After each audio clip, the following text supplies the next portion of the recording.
Growing Up Black in Britain interview. This will be an amazing experience.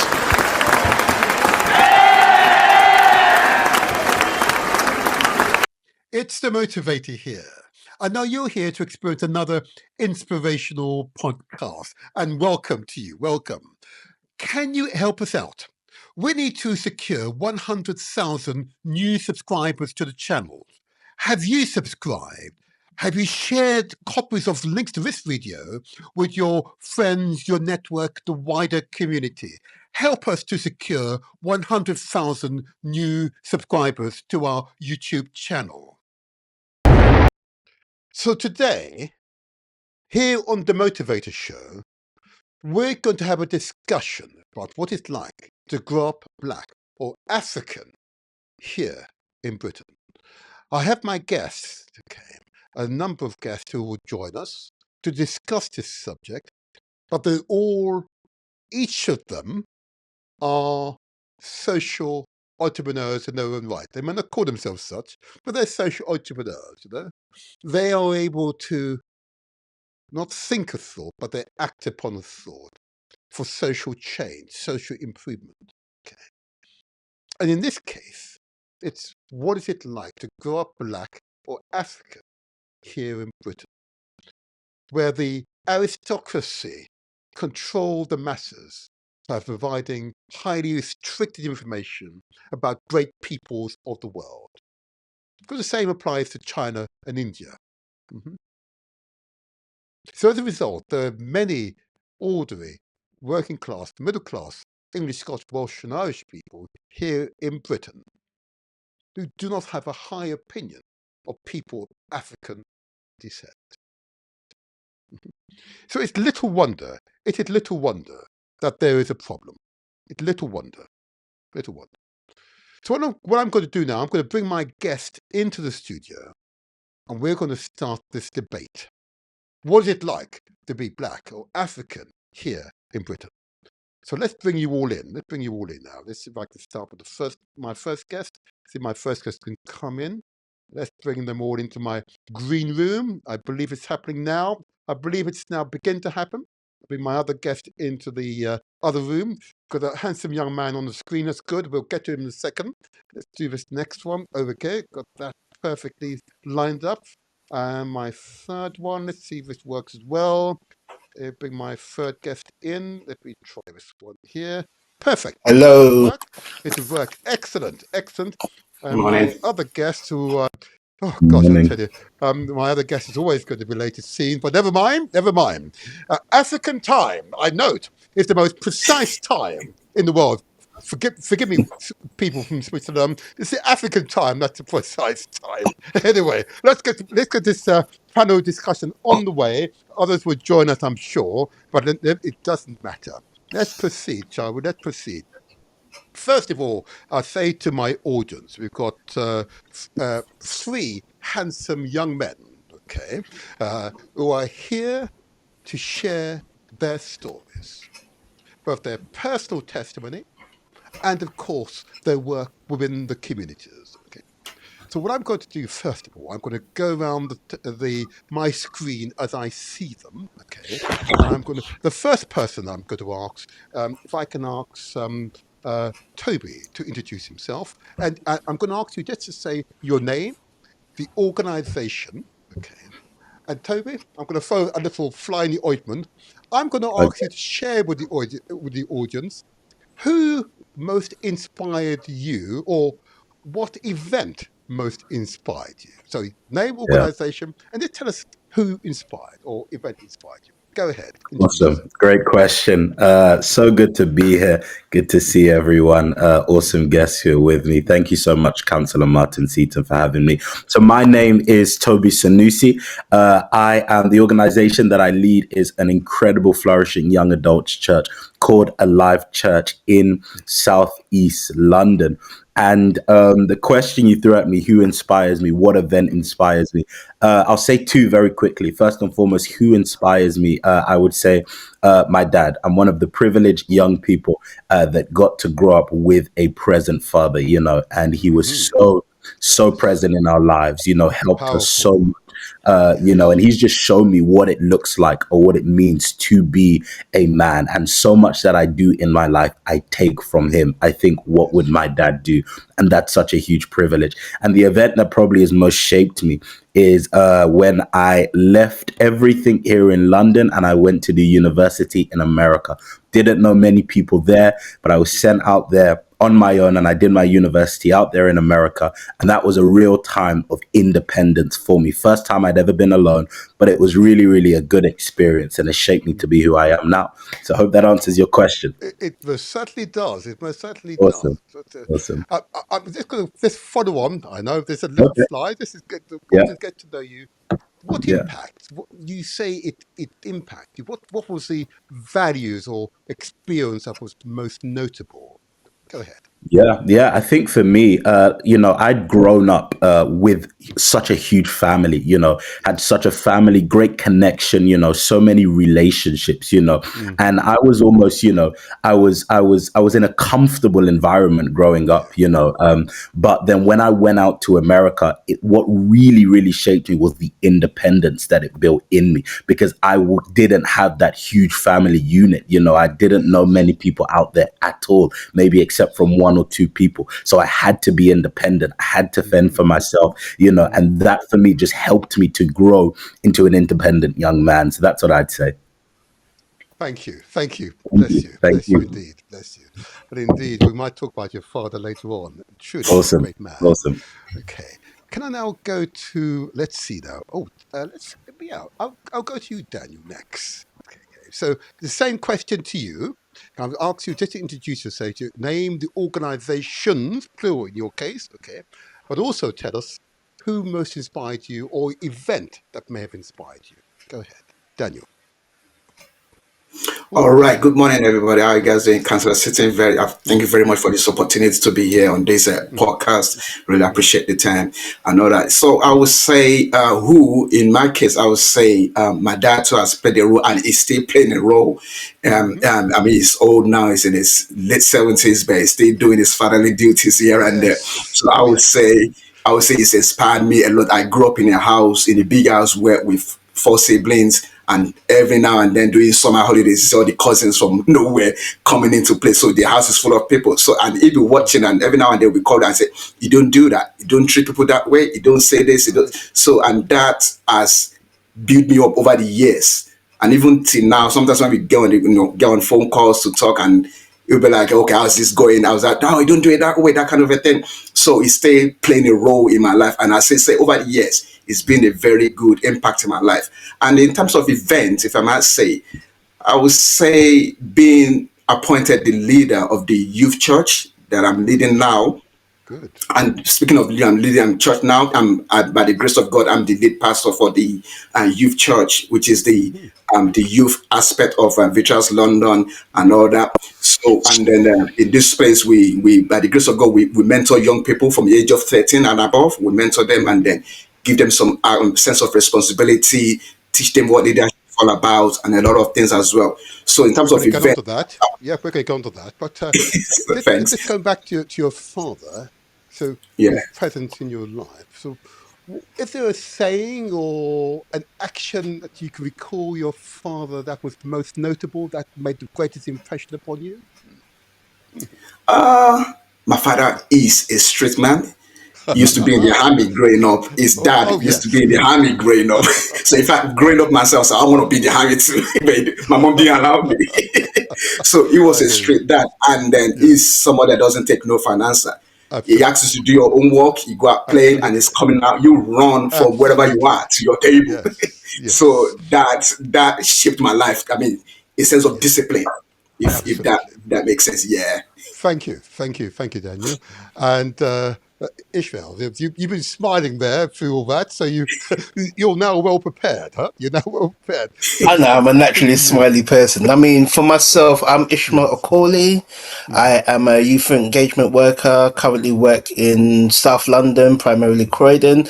I work with a number of different organisations that I partner with. So obviously, there's the BME Forum, which I do a wellbeing group primarily geared towards young people from the ages of 11 to 18. I'm currently in the process of working with a few partners to do a Black Men Support Group. So that would also be working for the Wellness Centre. And then I run the Croydon Youth Assembly, which is like an informal youth parliament, as well as a variety of other projects. Brilliant.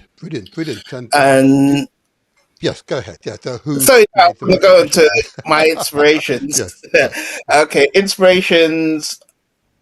I mean, I have more than one, but primarily it's going to be my mother. Obviously, it was growing up. I was a single mother family, so she certainly thrived and strived to sort of support me raising a young man. So yeah, that was a really great job. I'll go Yes. with my maternal grandfather. So even though I didn't have a direct father, I still had male figures around in my life because I had my grandfather. I had uncles on my mother's side as well as an uncle on my father's side who were sort of around, like growing up within my life. And then I'm going to go out the box. Someone that I've never personally met, but it's always been a great inspiration, is a man called Dr. Claude Anderson, Oh, who, yes. yeah, so when I think first read the book Powernomics, that sort of really played a big impact in my life. So yeah, so those would be my three main inspirations. Powerful. If I may just follow up on the Claude Anderson, because that's an important one. That's a very important one. What moved you about that particular him as a person and that particular book? What was specifically about that was inspirational for you?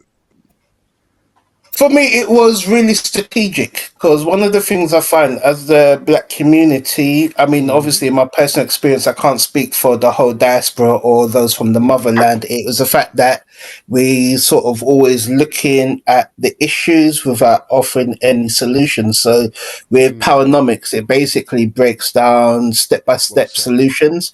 And yeah, so that's one of the things I've sort of, even though yes, I'm a big advocate for Black History Month, I've always said, well, we need to start looking towards the future as opposed to just looking towards the past, because the past, yes, is good to have strong roots, but the past is something that you can't actually change, where you can have a great impact in the future. Yes. Well said.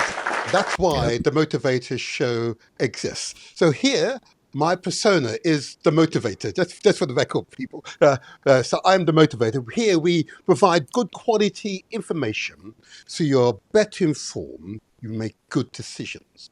And those decisions should both be for your good, your family's good, indeed your wider community's good. And in doing so, we reshape the world, yeah, in the vision of those we most respect.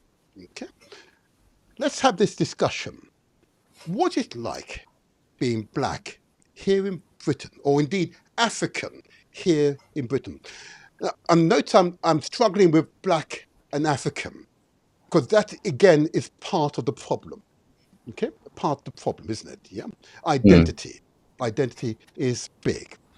It is big because we are actually African. It's plainly mm, obvious I was African.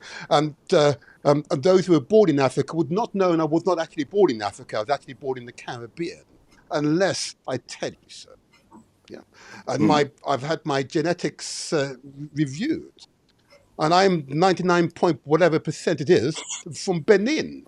Can you imagine? Yeah, we're here. Yeah, there you are. And when I think of my father, yep, very similar as well. So it's quite clear that it's within us is Africa. Okay, we are all African. So, question of identity we're going to get on to later on, but I wanted to share that with you to set the tone for our discussion. yeah. So what I want to do now is begin to analyze how you interact with the wider community, but most certainly with males, both young boys and indeed young adults. And so I want to first of all identify who does what. First of all, if I can start again with you, Toby. Yep. Now you began to describe some of your work with males, but just give us the age group and why that particular age group that you specialize in at the moment. Go Yeah. ahead. Yeah, good question. Thank you for asking that. So our specific age group is quite a broad one. It's 18 to 35. That's what we go for. That's what we say. But of course, Very we're welcome broad. to anybody that might want to come in. So we're 18 to 35. And the reason we kind of went, or that was our first initial thought when it came to the age group that we're targeting, is because we didn't want there to be that gray area of people who are not teenagers. So they're older than teenagers, and people who are maybe full-fledged adults. Those most would say a 35-year-old probably is a full-fledged adult, but I'm Yes. speaking about people who are maybe above the age of 50. And we found that in our church community, before a live church was a thing, there was a gray area, and we had many 18 to 35-year-olds Yeah. leaving the community, leaving the church, not really feeling like they really had a place because it was so broad. After 18, everybody else from 18 to 100 years old would be fit in the same group. And that for me, that for us was just too big of a spectrum. So we wanted to break it down and find the niche, 18 to 35-year-olds. And we refer to them as young adults. So those are the people who we are specifically targeting. Yeah. Okay. Yeah. If I may, Yeah. 18 and 35, I recall, I Yeah. can recall being 18. I can equally Yeah. recall being 35, but it's also a long Yeah. time ago. Yeah.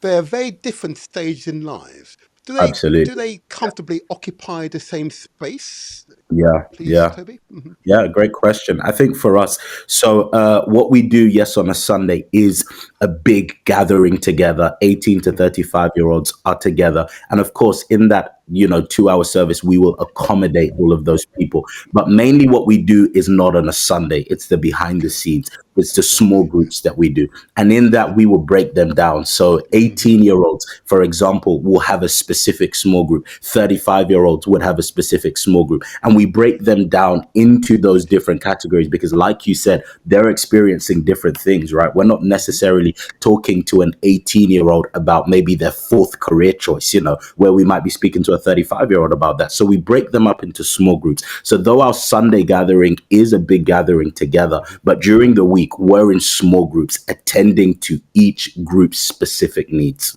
Okay, thank you. Thank you for that clarification. I Yeah, will return to you, as you know. no Can worries. I? Okay, let's go to Daniel again. The age group that you specialize in and why? All right. So the age group that we deal with is from 13 up to 18, and the reason why we deal with this is just as Toby said as well. We're just like preparing them for what's to Hmm. come. I mean, as you know, teenagers these days, a 13-year-old these days, they know a lot and they do a lot. So at the Dream Church, we give them a sense of responsibility, teach them about leadership, teach them about identity, Hmm. relationships, all this stuff. That's why. So to prepare them for what's to come. So when they grow up to be like 18, 19, and they go off to uni, they know what it's all about. They know what they're there for. Or if they go to a life church now, because we're like, it's a family church, so they go there now, they know what they are fitting in to do. So that's the reason why we create that group. I mean, from 13, they say, "Oh, I'm a teenager now. I'm a teenager now, so I can do this, I can do that." But yeah, you can do everything you want, but then there are some guidelines you need to follow. So that's why we put those together, and then that's why we create a platform for them to be who they want to be, and then of course we guide them along as well. If I just ask just a quick follow-up on this, I'm very sensitive to the fact that highly motivated boys will, of course, respond to your leadership. Okay. What about those boys who are experiencing emotional difficulty either at home or in school?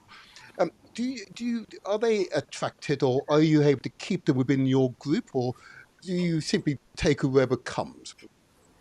Daniel.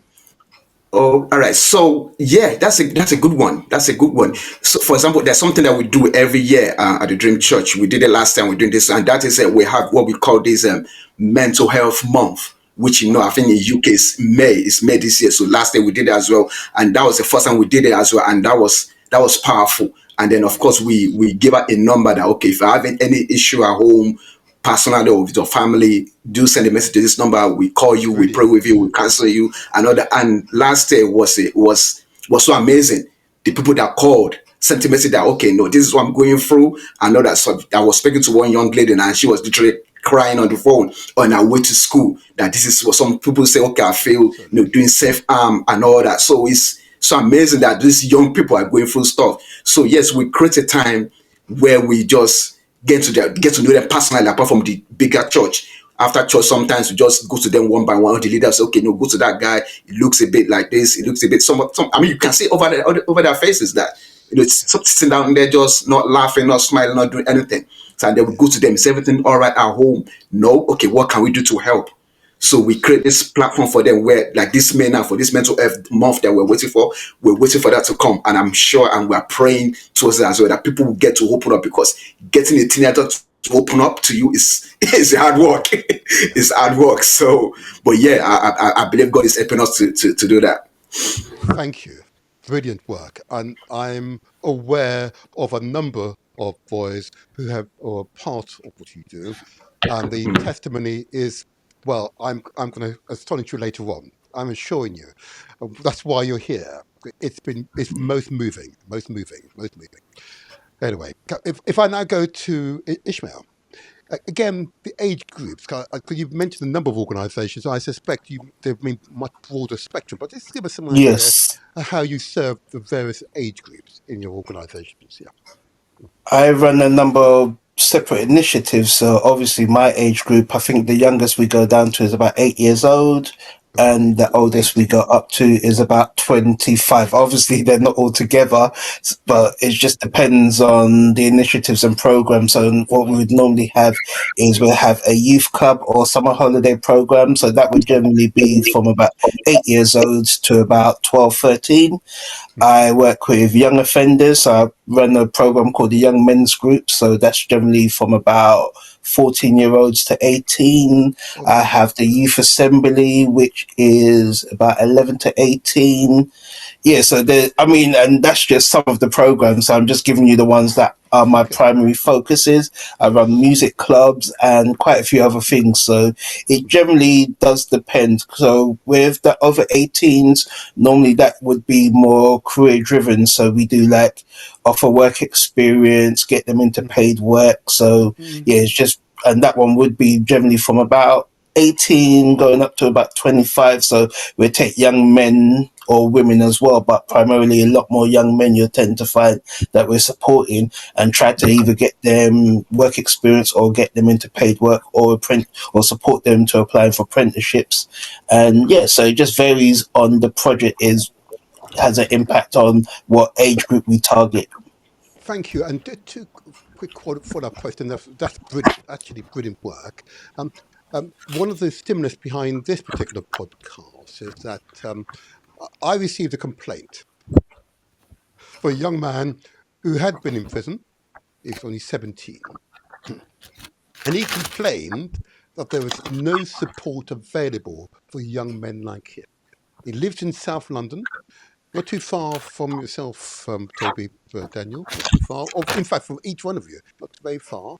But he was totally unaware. Okay. But so my first question, if I may, Ishmael, in this regard, particularly those who have either been excluded from schools or at risk or have offended and been incarcerated and are now out. Okay. How do you engage such boys or young men who have had that experience or going through such an experience? What would be your advice to both people like myself who've got some public service background, as it were, and indeed guardians and parents who feel challenged? What would your advice be to them? Build a relationship based on listening, because a lot of time, majority of that cohort, yes, they don't open up. I mean, you can have general conversations, throwing that odd random dad joke that no young person ever finds funny, but it is a lot of the time is have informal conversations based around their interests. It might take a while, but it's definitely something where you can build a bridge. Once that bridge has been established, then you can start sort of challenging the way they think. So a lot of what I do with especially that cohort of young people is based around critical thinking, getting them to sort of come up with their own answers. So I don't just want to say, okay, you should do this and you need to change your life. It's very much of listening to where they are now, trying to find common ground, and then getting them to challenge their own circumstances by posing questions. Good. Thank you. Because it's your giving us some idea of the sort of profiles and how you manage them. What about the high flyers, as it were? You mentioned youth parliament and so on. Okay, how do they Yes. respond to your work? Yeah, tell us. It's a different kettle of fish. So basically, with them, very much they have a life plan in place. I've had young people that from a very young age already knew what they wanted to do. I worked with a young man. I think he's now 21 or 22, which I've known him since he was 15. He was actually from South London, managed to get into Cambridge University on a full Oh, scholarship, which was, wonderful, That's yeah, good. wonderful. Yes. he's now working in an international organization. I've had a young lady that has traveled overseas to do some studying, and very much they tend to either have a life plan or know what their goal is and make it their primary focus. So Mm-hmm. it is so it's basically with those young people, it's just allowing them to have access and giving them support and offering them advice, because they very much will come to you and say, how do I go about this, or how do I do that, or is there any way I could get support? Where the other cohort of young people is very much is they're not sure as much. So it's a case of just trying to find common ground, whereas the other young people are very much, whether they're introverts or extroverts, are very confident in saying this is what they want to achieve with their lives, and just trying to find the support. So it's just having that information ready for them and Yes. giving them that support network and that family structure to encourage their goals and not Yes. to lose track. Brilliant. Thank you. And Toby, if I come to you, because this Yeah. is an interesting one. We described the age groups.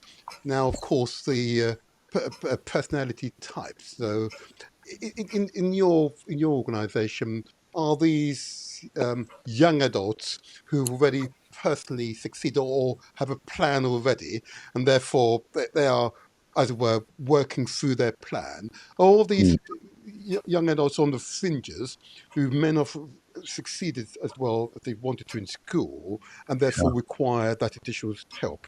Just Yeah. give us some Yeah. idea of your cohort that you Yeah, approach. yeah. So our community is quite diverse in that Indeed. regard. You know, we can have some people who have their life plan, they're doing so well, Mm, succeeding. We have some people who don't know what they're doing, you know, and yes. we try our best to just cater to wherever that person is at life. You know, I don't think, I mean, there are some communities, of course, that will attract, you know, very high achieving people, some that will just Indeed. attract maybe people who aren't achieving. But I think for us, you know, we have the privilege of being quite diverse in that regard. So we get to speak to completely different people, you know, that are in different circumstances of life. And it helps us because it challenges us a little bit as leaders on how to actually converse and relate to these different people in their different circumstances of life, you know. But we try our best to be as accommodating to whoever it might be. You know, one thing that we say, a motto that we live by in our community is come as you are. So there's no Excellent. certain, you know, there's no certain way that you need to come. You don't have to have achieved this much or completed this or perfected this in your life. We are all about come as you are. And it's not just a cute cliche saying, but we try to live by that. Like genuinely, before you believe in whatever we believe that you belong already. You know, you Yes. belong here already. And we try to truly adopt that, no matter who it is, no matter what background they're coming from. We want you to feel like you belong in this community, no matter what. So that's what we try our best to facilitate in our community. I'm going to use that phrase. No matter what you believe, we believe you already belong. Yeah. There Yep. you are. That's it. That's it. Powerful statement. Powerful statement. Can I just Thank follow you. up? Um, in, in in my reality, of course, Yep. depending on where I am in my either my political ward or the wider area, Yep. I come across people with a particular mindset. Okay. Now, just to ask you this question, in Yeah. the main, are you finding that young adults are already well prepared, or are you finding in the main that they actually need the support of both those who are more experienced, who can yeah, provide sort of mentorship, yeah, and maybe medical advice or yeah. psychological advice, enable them to survive the trials and tribulations of life? Yeah, Tell yeah, us. yeah. Great question. I think, and I think, Daniel and Ishmael could even maybe attest to this as well. I Mm, think there's a stigma when it comes to young people, that young people have this idea of we have everything sorted, we know what to do. But I think when you really get into relationship with these young people, you find that they're actually in need of mentorship more than you realize. You yes, find that they yes. actually want and desire mentorship more than we actually realize. And I think that's something that I've realized a lot, that a lot of young people,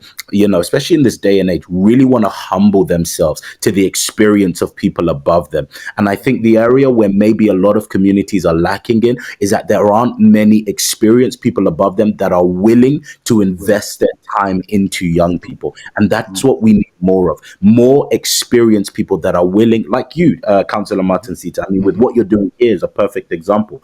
More experienced people that are willing to invest in younger people. And I'm telling you, there are young people that will grab that like it's a mine of gold and say, yes, this is what I, this is what I want. I mean, we still have people in our community that are saying, hey, can we continually bring in experienced people to speak? Because one thing that we do regularly is we bring in experienced people to speak on finances, to speak on marriage, to speak on health, and we're intentional about not just bringing in young people to speak on this, though there are some great young people that can speak on this, but we want to bring in experience, because we believe that one of the great partners of theory is experience.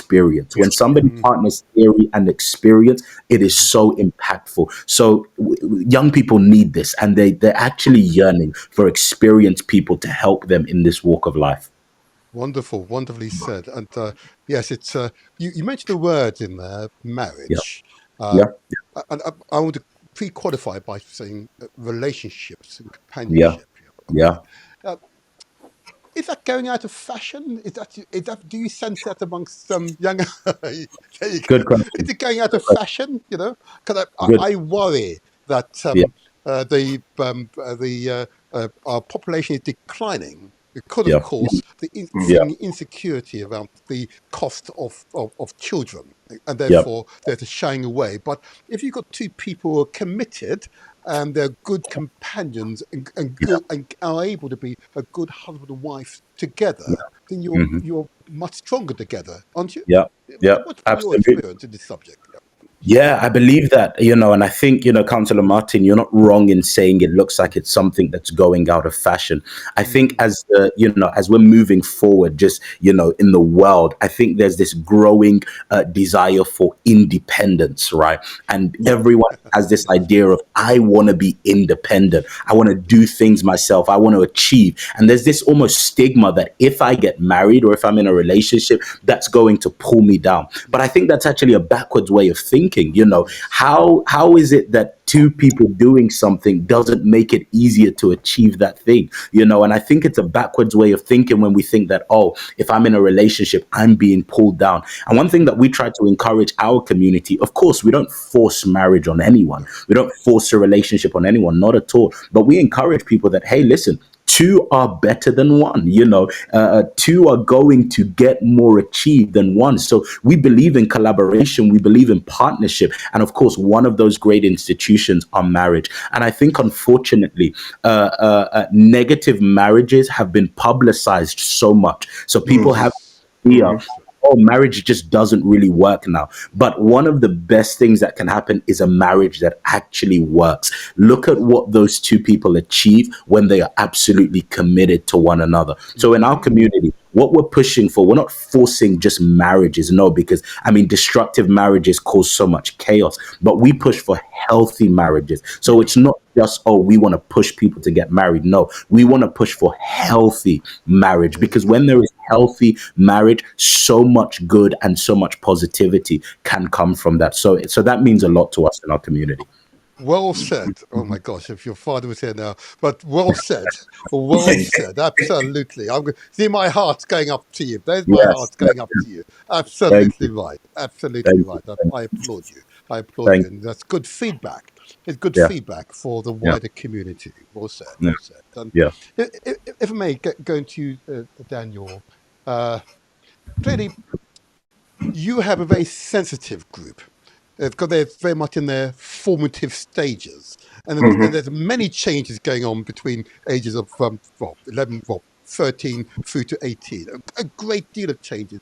First of all, how do you manage a boy, particularly boys who are going through those changes? And many of those changes, from my personal experience, it was truly unsettling because I was going through physical and psychological change at the time. Um, Mm. how do you cope when you have a boy from different backgrounds in the same place, and you're now asked to engage them so that they are able to constructively participate in the community that you manage, the wider community you have? How do you engage? First of all, Yeah, techniques. Tell me that's a about your big one. techniques. Techniques. That's a We all big need one. techniques. Well, as and funny enough, most I mean, people say that in most churches. I mean, Toby is there. You say that ladies are much more than men in the church, but in the dream church, I tell you otherwise. There are more boys than girls. Yeah, I don't know. understood. I don't Yeah. know how that comes. And I see that turns out like, how come there's always more boys than girls? So yeah, dealing with them is first of all, I'll say it's hard work, and I thank God for the grace of God as well. But one thing that we do is we have this mentorship program that we do where we just put them apart. Maybe like after Perfect. maybe on the Sunday service, we put them apart and we say, okay, you know what? Are you doing? What's your plan for this week? What's happening in your life? And of course, there's a relationship there already. We didn't just call them and say, okay, yeah, tell me what's going on in your life. Of course, there's a relationship going on like every week, every now and then, sending them messages over the week, how are you doing, and all that. And then, of course, they open up. For example, now there was this boy that came, it was his first time. And then he was very open, and he just came to us after the service and said, okay, you know what? I need you to pray for me. What is going on? He said, okay, I find myself cheating every time in the exam. And I Okay. said, oh, wow, okay. So, and I said, okay, you know what? Can I have your number? They say he doesn't have his number because they've taken his phone at school because he uses his phone to cheat. And I said, okay, you know what? So, how can we get in touch with you? Is there any friend that can give us his number? And they say, okay, he's got nobody. I said, okay, fine, that's fine then. So, but I took in social media, I said, doesn't have social media. So, it was very hard to get across to him. And I said, okay, you know what? Just do me a favor, do everything you can to come next Sunday because by then you will have your phone with you. And he did. He came, and they will have a long chat about his life. What kind of friends are you moving with? Because those are the people influencing more. What kind of people are you moving with? What happens at home? Your parents, are they okay? Is everything okay? And he began to open up. So, and I come to realize that this kind of person will have them more in the church as well. So what we Yes. do is we go to them every now and then. Like, there's sometimes that we have session just for boys, and all we do is just talk to them. Okay, guys, this is my life story. The other uncles that are there, this is their life story. So tell us your life story. Do you have a girlfriend in your life? Do you have anybody stressing you and all that? And some of them, they tend to open up, and then of course that's how we know what they are going through personally. And then Yes. every now and then we just meet with them personally. That okay, no, one to one. That okay, you know what? You can try this. You can try that. Build a relationship with your parents. Don't shout on them. Don't do this. Your identity, identify with God and all that. Because if there's anything that is clean at young people, it's identity. And they find their identity mostly on all these social media. They go there, they see videos, they want to be like them. They don't even know what kind of life they are living wherever they are, but they just want to be like them. So if there's anything, it's just identity. And then that's been helping. And then God is helping us as well. And that's one of the things that we do in the Dream Church as well. We work on relationship. I mean, between friends and between your family Yes. as well. Because once you can get that right, you get right with your family and your friends. By the time you, like Toby was saying about marriage, it will work out well. And like he said, now some people don't want to get married. Why? Because they haven't got that relationship going on. They can't relate. The only thing they have relationship with is their phones. Check it. Right. Everywhere you see them Right. is the phone. On the bus is the phone. On the train, everywhere is the phone. That's their own number one relationship partner. So, and these are the things that we're working on as well. Okay. You make really useful points because one of the stimulus behind this particular podcast, as I said earlier on, are those boys have been disaffected. They're disaffected. They don't believe in education anymore. Okay. Mhm. They're disaffected with their parents, usually single parents. Okay. And they're definitely disaffected with society generally. And there's a feeling in their minds that they will never achieve, and therefore the only life that's open to them is, of course, a criminal life. Okay. They are obviously a minority, mind you, but they are quite a notable, vociferous minority. The overwhelming majority of boys, more than 80-90%, are good, upstanding individuals who just want to be successful in their personal life. But that small minority can do such damage. If you encounter a boy who's had contact with, say, gangs, or is aware of a friend or ever in their group who's involved in stabbing, something like that, how do you engage someone like that who's that vulnerable? How do you engage such a person? I know it's a hard question for you, and I'm putting you on the spot, but it's what I'm showing you the guardians, the guardians of children, the parents of children, and indeed other so-called professionals want to hear your first-hand testimony, how we engage our own children, from my age, our own children who are vulnerable and are likely, without our intervention, to fall into a life of despair, gang, and can only lead to, negativity. How do you engage someone like that? It's a big question, I know. All right. So the first thing is we ask them is that I'll ask them is what kind of person do you want to be? Okay. Oh, What yes. kind of, I mean, like I said Transformational. earlier on, it comes back to Yes. identity. What kind of Yes. person do you want to be? Do you want to be the kind of person that people will be praising in the nearest future? Or do you want to be the kind of person that people will be running from? Or people will be scared of? Or you'll be putting your parents into, into trouble? They'll be leaving their work just to come and see you, making them lose their job, lose their money and all that. So at the end of the day, it's the identity. What kind of person do you want to be? And that will make them think that, okay, you know what, I want to be a person that is this and that. If they are not able to answer you, then there's a problem somewhere. But if they're able to tell you something that, okay, this kind of person I want to be, then that's a beginning. That's a foundation that you can build on. But if there's no answer from that, then there's going to be some issue somewhere. And I've seen people like that. I mean, from my dream church, some people who came from outside. I've seen few of them, and we ask them. Some of them don't come back after hearing the truth. They don't, because sometimes people can't handle the truth. They just go off, and sometimes we call them, they don't pick up. I mean, I've had an encounter with a couple of them before who have been to some bad stuff, and you will recognize them by the way they dress. You come in and you see the way they dress, and you're like, okay, you know what? Are you okay? And you start a conversation with them, and then from the things that they say, you get to know the kind of person they are. And sometimes they open up to you, and then of course they will tell you that they need help. I mean, I've seen a boy who's I mean, his parents came to us and said, okay, no, is there anything you can do to help my boy? Because he's always in one fight to the other in school, moving with the wrong people. And we have to tell the parents that, okay, are you okay with moving in to start with that? Can you move him from that school to another school? And they say, oh, yes, it's possible, or no, it's not possible. But one thing needs to do, just keep an eye on him day and night. If he goes out, if he doesn't have to go out there, don't let him go out, because people are waiting for him out there to come and do whatever they do. So, but the first thing is, what kind of person do you want to be? What's your identity? Who do you want to identify with? Is it with the wrong people or with the right people?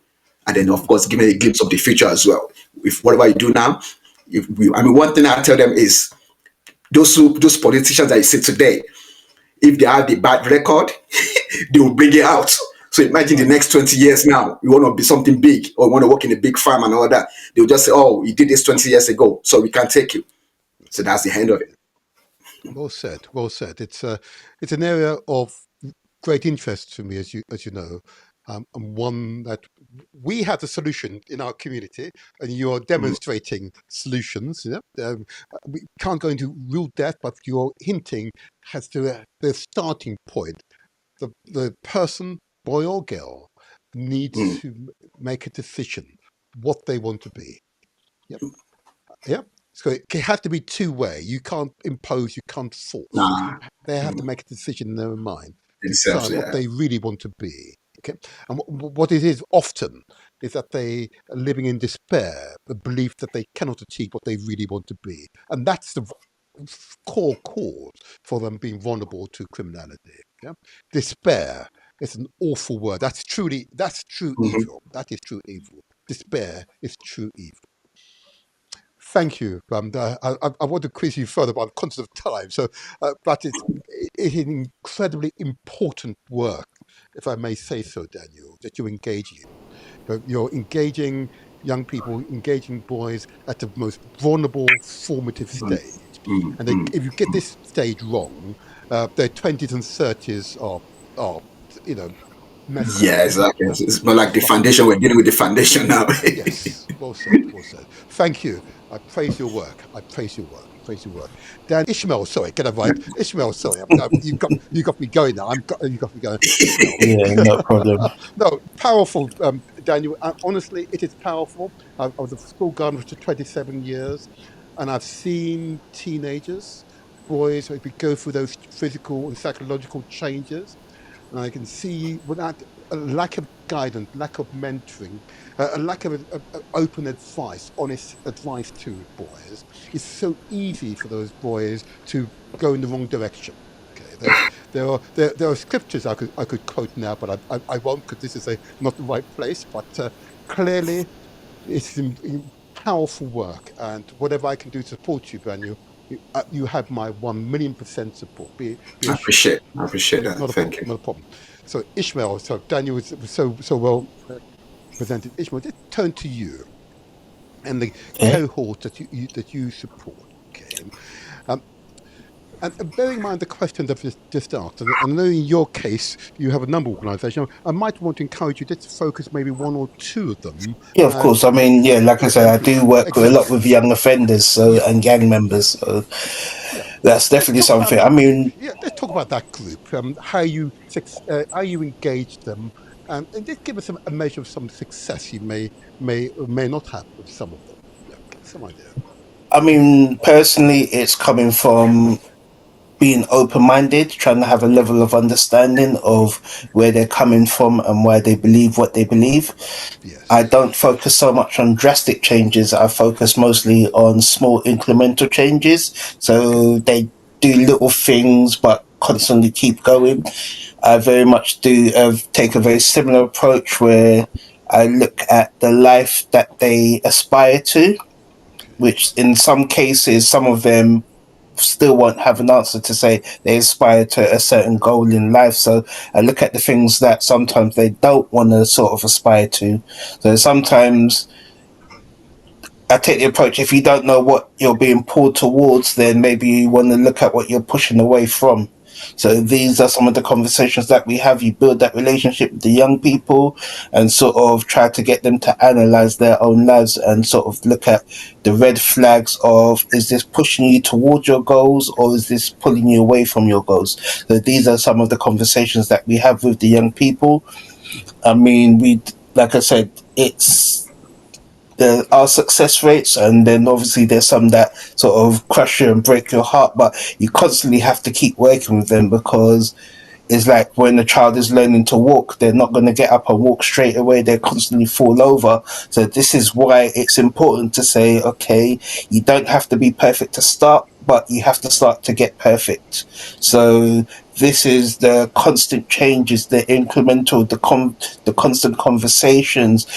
If they don't know what they want to aspire to, sometimes you might have to offer them some information about what are opportunities out there. A lot of them, like you said yourself, is education is not the forefront of their experience or something that they personally enjoy. So you might have to have conversations to show them that there are routes to success that don't focus around going to university or achieving the top grades. Like a lot of entrepreneurs may or may not have had the best education, but they have an aspiration that has sort of gotten them to the point that where they are now. You might have to have conversations with them to say that money isn't the be all and end all of life. There's other routes to being happy and successful in life that doesn't focus around money, because a lot of the things where young people, even us as grown-ups, we measure our success by how much money we have in the bank, or how, in a lot of their cases, how much they're wearing on their body as opposed to being in the bank. So you have to have these conversations and show them other routes of life, and then see what captures their imagination. Oh, I think Yeah. Yeah, I had a bit of an echo there. Sorry about that. yeah. But yeah, so you just have to sort of see what captures their imagination and open their eyes to different experiences that they may not have experienced before. And then hopefully something will stick to say, okay, this is something we're really interested in. We want to learn more about. Okay, okay. Because you're kind of going into my next question was, how do you measure progress and success? Now, Mm. in fact, I'm going to still stay with you, Ishmael, if I may, measuring progression and success. So, when assessing a young person, you have already a set of aims and objectives that you have as an individual organization that you expect a young person to progress along towards a notion of success, which you may well have classified, or do you use the young person as your prime reference point, and they determine progression and what they deem to be success? What's the power dynamics here? What is the power dynamics? Do you? Well, for me, I think everything should be youth led. So Mhm. I personally wouldn't come in and say, I want you to achieve A, B, and C.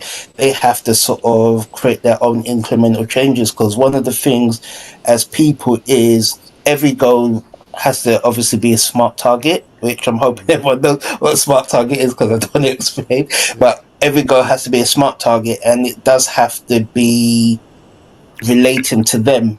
It could be smaller goals at first, because just to say, like a young person, his goal was, I need to wake up every morning at 8 o'clock.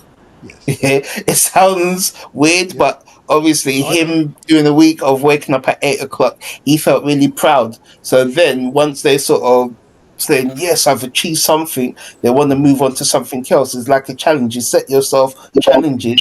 Once it's achieved, then you're happy to go on to another stage. If you fail, at least with the smaller goals, it's easier to say, okay, I'm going to try harder next time. So it's not a case of me coming in and saying, well, this is what I want you to achieve. It's a case of them saying, and it could be great goals or it could be small goals. So it just depends on the individual.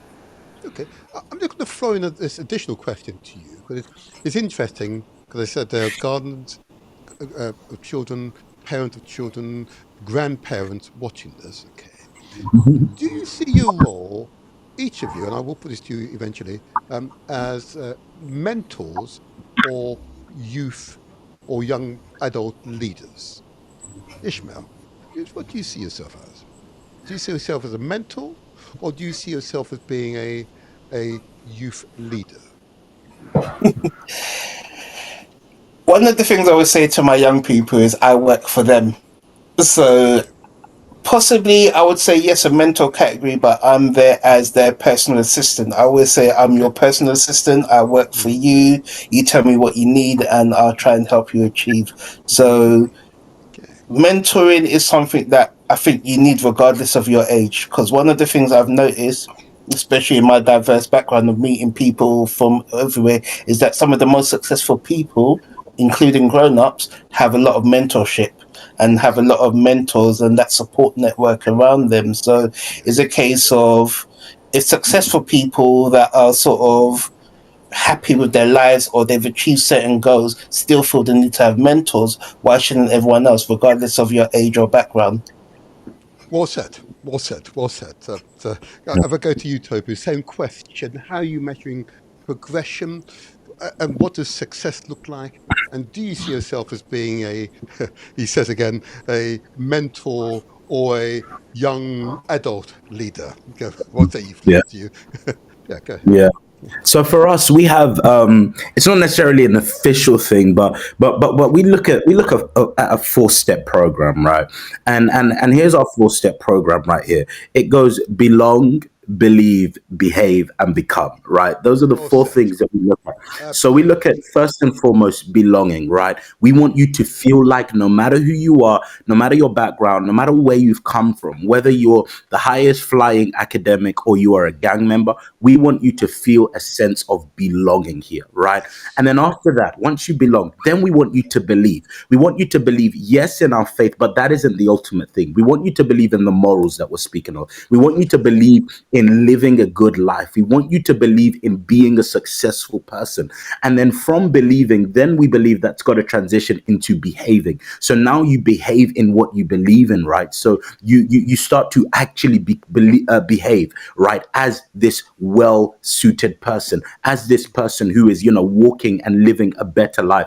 And then finally becoming, right? We now want you to become the person who you are supposed to be. We want to see you actually become that person who you dreamed about becoming the first time you stepped into the room. So that's kind of how we measure success, Absolutely. But most importantly, and I think this is so important, even for everybody that's watching, people who have a passion for young people and young men and things like that. And I'm sure, again, Ishmael and Daniel will agree with me on this. I think one thing that the young people don't like is to be seen as just projects. And I think that's really, really important. We can't make it seem like they are just a project. Oh, you're just my mission. You're just my assignment. I just need to make sure that you become a good person, because young people see through that facade, and it's and a lot of young people can actually rebel against this idea of, oh, I'm just a project to you. But you got to see them as genuine people. And that's why for us, relationship means everything. And Ishmael touched on it a bit earlier. Relationship means everything. The honest truth is you can't really assess how much a person has changed unless you're in real relationship with them, unless you actually have a relationship with that person. So I think if we want to see, young men really become the person, that they are meant to be, we've got to be willing to get in relationship with them so that we can actually assess where they are in their journey of life. So for us, we're all about building relationships. No matter who you are, no matter where you've come from, I want to build a relationship with you. It doesn't matter your background. We were speaking earlier about, gangs and things like that. And I remember a specific story in our community, right? Someone in one of our services, a very, very notorious gang member came into one of our services. I mean, anybody who's from South London would probably know the name if I was to say the name, And I remember in that service, after that service, someone came up to me and said, hey, so-and-so is in our service today. And immediately my mind is not, oh my goodness, there's this gang member here. What are we going to do? We need to get them out of here. Immediately, I'm like, take me to the person. I want to meet them, and I go up to them and I introduce myself to them. And I'm not thinking about, hey, you're a gang member. What are you doing here? No, I'm like, hey, how can we serve you? Why have you come here today? What's on your heart? What is it that you're looking for? And immediately I'm trying to build a relationship with that person. And I remember over time, I was able to actually build a very positive relationship with that person. And now he is no longer the person he used to be. I mean, he doesn't even go by his gang name anymore, which is such a big thing for anyone who knows young people, so, and he's no longer that person that he used to be. He's in church, he's committed, he's serving the community. And that for me is one of our biggest testimonies, and that all came from a desire to build relationship, no matter who the person is. And from that, we're able to see the success. The success is not in our numbers, as some churches might be. Success isn't about filling up seats for us. No, success is actually seeing people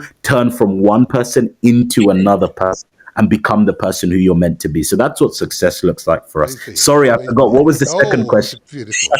No, that was beautiful. And I just Good. happen to know the person you're referring to. And Awesome. I have to say, it's one of the reasons why you're here today. Yeah. Oh, I've seen thank the you. impact. I have seen Thank the you. impact, and I don't have guests here that we Yeah. care for the wider audience. I check, validate, ensure the information being provided is authentic. You can Yeah. check it whichever which way and authenticate the information being provided. I've Yep. made sure in this particular instance, I've seen the tremendous impact. Yeah. Tremendous impact. You are Yeah. more than worthy to be here on the Thank you. Motivated Show. Thank you. Absolutely. And Thank you. well done, I must say.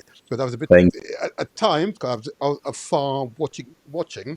it Yeah. was touch and go at times, Mm. but your strength, your character, your Yeah. upbringing, Yeah, your Mm. community that you hail from Yeah. gave you the strength to see that one Mm. through. It was Yeah. a tremendous piece of work, you know? Yeah. A Yeah. tremendous life transforming Yeah. work. Mhm. Yeah. Absolutely. As I say, Thank you. we won't call the name here, but Yeah. Yeah. it is appropriate for me to say to you publicly, for the very first time, I was Yeah. very much aware and I was extremely impressed. Amazing. Extremely impressed. Amazing. Long, Yeah. long may you continue. Thank Thank you. you. I want to go on to, if I may, Daniel, uh, measuring progression and success. Okay. Um, again, just to qualify why I ask this question of you all, because in my latter day as a school governor, seeing and observing many schools across the borough that I reside in, come across many many teachers, practitioners, educationists, as it were. I was always struck by their lack of ambition, particularly for children who are black or of African descent. And that showed through the implementation, the application of their practice. Okay. And it was quite clear to me that whether you're a mentor or youth leader or a young adult leader, the impact you have on their lives is profound. It is significant. You don't realize it. You know, I have still in contact with over 4,000 or 5,000 young people who are part of schools who we've had some prior contact. They keep in touch, and they're all quite mature now. You know, with children, I'd like to think, many of them. Um, it's impactful. So Daniel, going back to you again, because you're in this incredibly sensitive stage. How do you measure progression? Okay, and success for your cohort, 13 to 18, which must be quite challenging to say the least. Yeah, I yeah. like that laugh. I love that laugh. Oh, I'm It's, sure. Yeah. yeah. So so okay, let me put it this way. Our core values is what I use to measure our success. One of the things that I use, and for example, one of our core values is we have five. Is renewed character. Okay, so you Mm-hmm. come in to the community after a few months, are things changing? We have an LV relationship, which everybody has spoken about. Yes. It's very, very important. We have rooted identity as well. Who do you identify yourself with? We've spoken about that. And we have service as well. For those two, you see some of them, they just come in, sit down, do their thing. Absolutely. After the site is over, they go their place. But we see some of them saying, "Oh, I want to be doing this. I want to be doing that." So service is part of the things. And over the years, we've had a tremendous work. I mean, working team, if I'm to put it that way, and also clear purpose, which is the last one. Mm-hmm. Who do you want to be in the next future? What kind of person do you want to be? See, some of them, like, for example, one lady came to me a couple of months ago and said, "Oh, sure, I want to be a pastor." I was like, "Wow, you're my best friend from now on." So, and one thing that we do is from once I get to like 15, 16, we tend to give you responsibility, Yes. because if there's something that is plaguing our young people as well, it's responsibility. So we Yes. tend to give them responsibility. We might say, okay, you know what? Next week, in 2 weeks' time, you're going to be leading prayer. We have lots of young people who teach. Sometimes I just sit down and I watch. And when I see them teach, delivering a powerful sermon, I was like, wow, I think I've tried. A pat on the back for me, that kind of a thing. So Yes. those are the ways that are measured success, and the other side as well, not doing well, like, or you get what I'm saying. So those are the things that we follow. Character, your character, is it changing over the months? Relationship, is it getting better? Your identity, your service, your purpose, is your purpose clear enough? And of course, when we ask you to do something, are you able to deliver it? Some people will say no, and it's okay. You know what? We need more work on you. Some people will say, oh yes, and they will go on there and they will do a great job. And then that was like, yes, we've come a long way. We've done something for you. So that gives us joy that, okay, you know what? Future of that person is secured in Christ. That kind of a thing. So those are the ways that, I mean, just to put in a short story, those are the ways that we measure our success, and Perfect. also the failures as well. No. I want to get onto that, if I may. I know this is a little my subsidiary question for each one of you. Failure. Okay. I'm going to admit, as school governor, there are some schools, some interactions I failed at. Okay, I may have tried, may not have tried hard enough. I wasn't creative enough, or I simply just failed. Okay, how do you manage failure? Let me start with Ishmael, if I may. How do you manage failure with working with young people? Um, and is it failure, or is it simply on this occasion didn't work? How do you manage failure? Ishmael. That one's a bit challenging for myself to answer. I mean, Well, that's why I asked it. there's three. Yeah, I mean, I'm not obviously going to go into details because No, obviously, no like I said, with details, the no details. cohort of young people that I work with, Mhm. those three failures that sort of stick with me still today were Yeah, please extreme. So share with us. Share obviously, with us. can't. Share with us. I mean, extreme in terms of lives were lost. So obviously, that's why something I won't really talk I about. understand. So those what three would always stick with me. But in terms of young people that have sort of don't fell to those extreme levels, but sort of backslide, because like I said, the door's always open to work with young people, just like myself and others. I mean, yes, you'll have a goal, you'll have a path. You might fall off your goal and path, but then there's never a point where you can't say, okay, I'm going to try again. So that's something, that conversation that, yes, you definitely have with that young person. It's not a case of saying that, okay, you've made a mistake, I'm not going to work with you anymore. You're always going to be there to say, okay, when you're ready to try again, yeah, I'm there for you. If there's other organizations or other people that you wish to sort of also support you, I'll try and find that information for you. So in terms of that, I mean, young people I'll see, they're always happy to see me when they do see me. So I might even accidentally bump into them, and then how they were behaving a couple of minutes before they notice me until they see Yes. me, it suddenly Right. changed. Yeah. Indeed. But Indeed. I'm always, yeah, I might make a little comment with a smile on my Yes. face, and they're like, don't worry, don't worry. But yeah, I mean, the door's always open. So like I said, failure isn't the end of your story, it's just a part of your story. So where we do get to work with young people, at some point they might not be ready today, but they will be ready tomorrow. So I'm always got Perfect. my door Yes. open, and there's never a point where I would ever say, okay, I can't work with you because you've gone too far, if that makes sense. It Yeah. does. Thank you for Ishmael, because that's extremely well said. Very well said. And Mm. Daniel, if I can go to you on the same question, All how right. do you Yeah. manage failure? Yes. All right. To me, I wouldn't say, if you allow me, I wouldn't say Yes, of course. failure. I just say it as a challenge that I need to do more, Okay. because there are some people like that they've been with us for a couple of years now, and Hmm.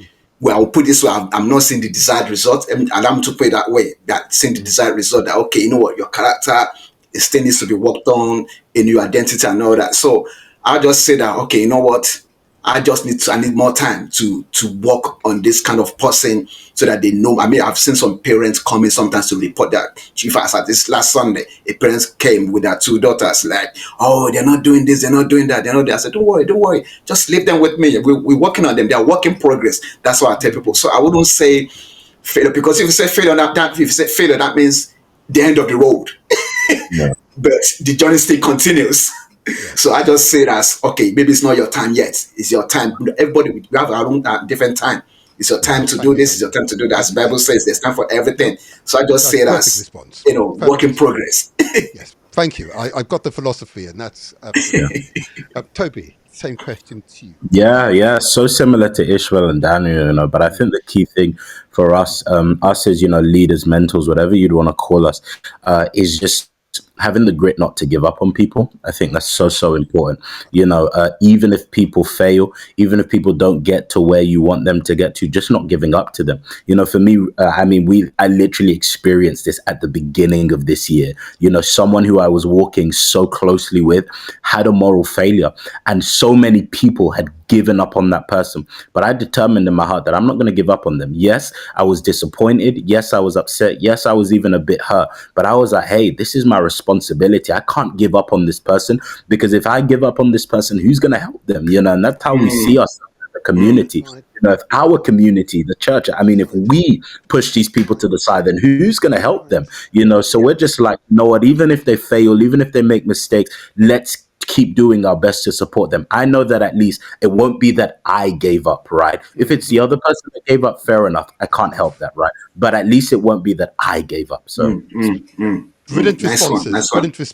Brilliant responses. Yeah. I'm now going to conscious of time. So you've said a great deal, and I can tell by the interactions and chat and messages I'm receiving, you're inspiring both young and more mature members of the community. Okay.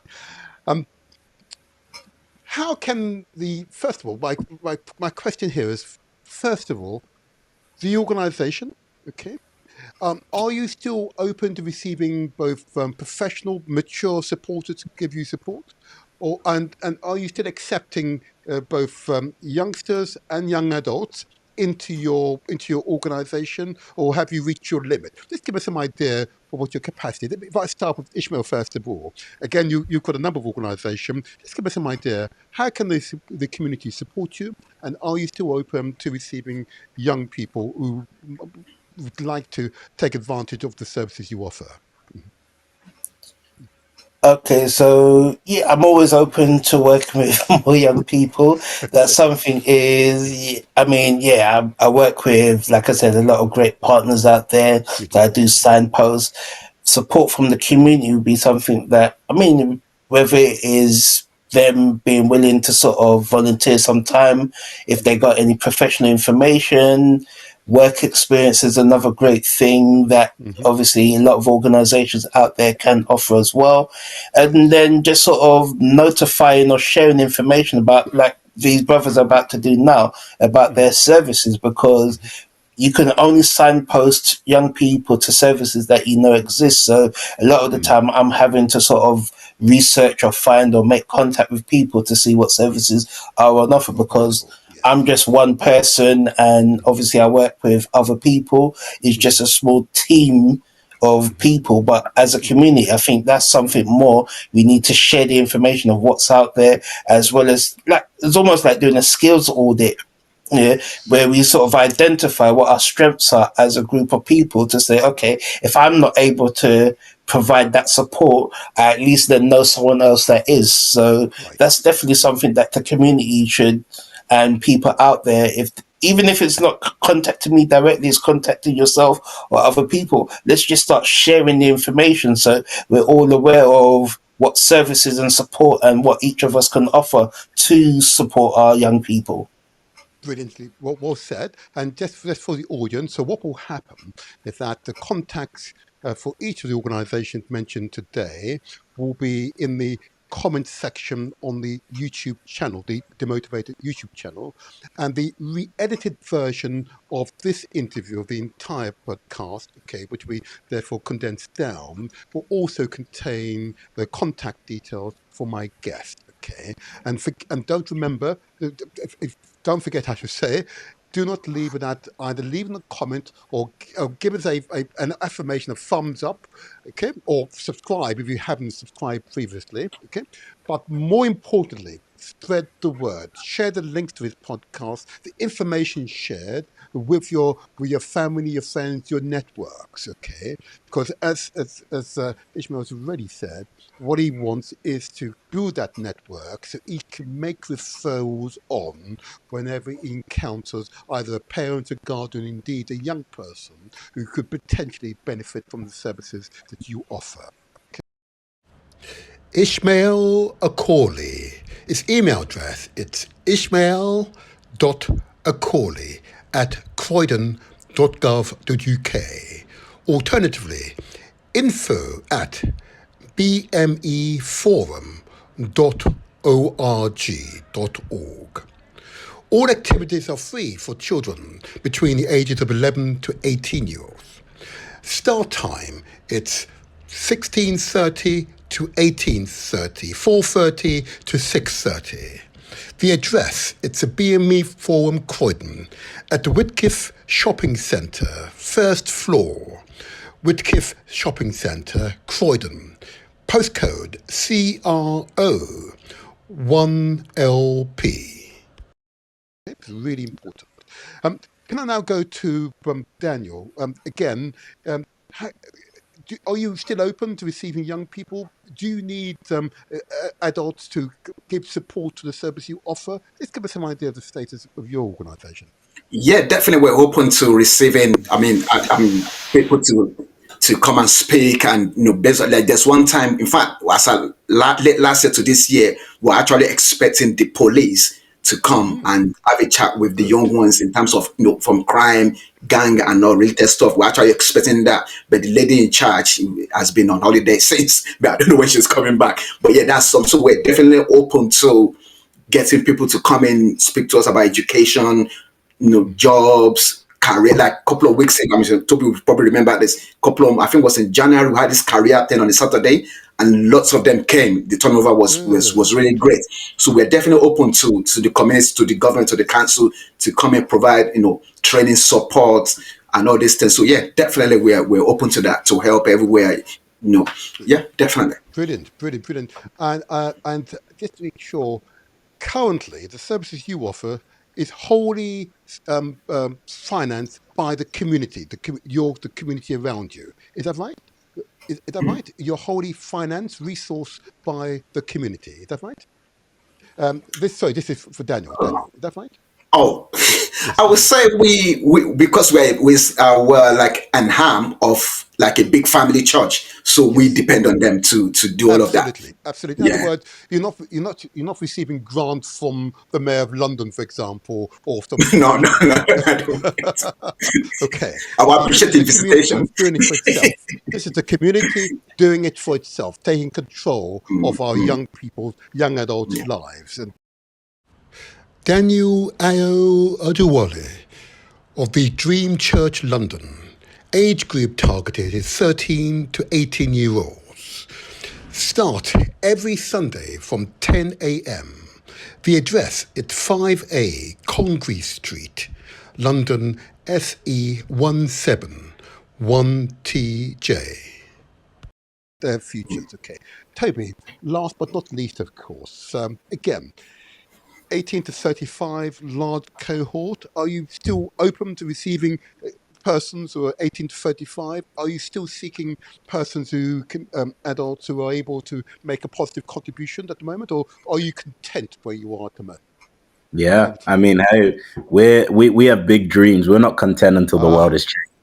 So we want to see the world transformed, and I mean that. We have really, really big dreams. So hey, we are absolutely open until the end of the age. Honestly, we are open to people coming in, young people. We're open to them coming in. They have a community here. There will always be space for them, and we're also open to help as well. Adults, whoever it might be, whoever has experience, passion for young people. We want to connect to young people with more experienced people. So whoever is experienced, and has a passion for young people, and them becoming, hey, we want to partner with you. We want to see what we can do so that we can connect some of these young people to more experienced people. And we're open to help on all sides. I mean, like you said earlier, it's a community completely. We finance ourselves, it's our own support. It's the generosity of our community that's able to expand the things that we are doing. But we're open to any support that we can get. Absolutely. Even things like spaces, we have a great space now, but we see that we're already over capacity.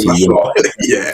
We don't want to stop going, so even things like that, spaces that can be helped with, we would love that help. But yeah, absolutely open.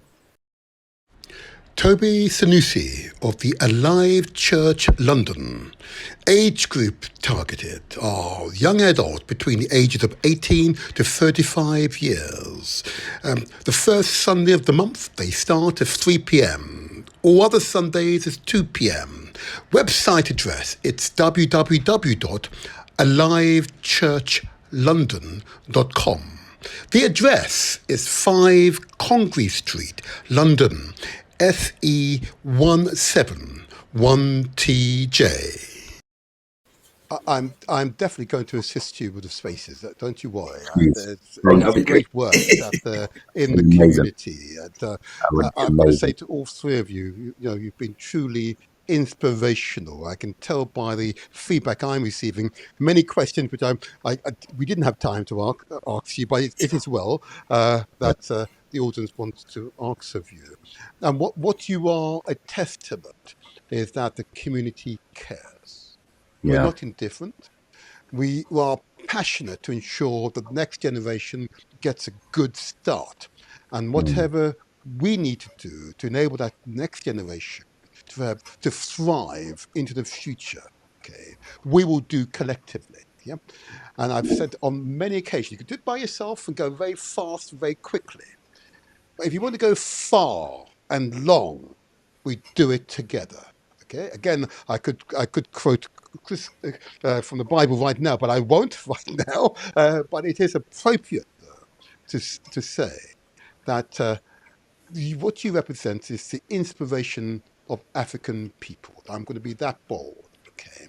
And never let it be said that we're in any way indifferent. We care passionately about the children. We care passionately about society. We want peace and prosperity for all. Okay? Let it be said so. And I want to just, if I may, and be so bold in this very public forum. Okay, and remember for the audience that this interview, the whole podcast will be re-edited, so it's a little more condensed. Okay, and the contact details will be on screen when you next see it in the edited version. But I want to take this opportunity with the people out there to applaud you. I want to applaud you and give my love and best wishes to you all. Right, here we go. Yeah. Come on, more. Come on, more. more. Absolutely. And long may your work continue. Long may your work continue. And if you wish to publicize events, if there are specific issues that you wish to bring to the public notice, we are always here. You can either appear live or send us a clip that you'd like us to display. We're more than happy to do so, to give you whatever support we can. So together we make the difference. The time is now up now. I want to say thank you to all of you for being outstanding guest. Thank you for having me. Stay well. Thank you. Thank you for having me. Thank you very much. Blessing. Thank you. you. Take care. Bye-bye. It's the motivator here. I want to share with you some good news. Another example of our children succeeding. A Chicago teenager born in the United States named Dorothy Jean Tillman had just become the youngest person in the world to obtain a PhD doctorate at the age of 17 years. She took her first university course at the age of 10.